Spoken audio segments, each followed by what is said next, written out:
బయటి దేశాలకు out of stations ఏవైతున్నాయో కొన్ని వందల వేల కోట్ల రూపాయలు ఇండియా నుంచి బయట ఇన్వెస్ట్మెంట్ పెడుతున్నారు.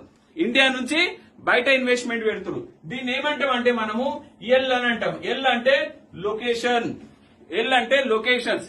ఈ ఇన్వెస్ట్మెంట్ జోన్ ఏదైతుందో కొంచెం దూరంగానే ఉంటది. దగ్గర ఇది 50 కిలోమీటర్ల నుంచి మొదలుకొని దగ్గర హైదరాబాద్ నుంచి 75 కిలోమీటర్ల దాకా లేదా 100 కిలోమీటర్ల వరకు కూడా ఈ రోజు హైదరాబాద్ వేగవంతంగా ముందుకు దూసుకెళ్లిపోతుంది.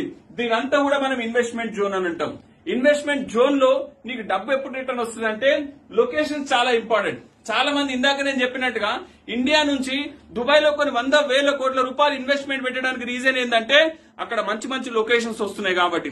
మనోళ్ళు జర్రా హైదరాబాద్ కి వెళ్లి ఒక 30 కిలోమీటర్లు 50 కిలోమీటర్ల దూరంలో పెట్టరా నాయన అంటే అంత దూరం కొనాలా అంటాడు. లేదు నీకు నిజంగా పైసలు ఉంటే నువ్వు ఇలా కొనుక్కో.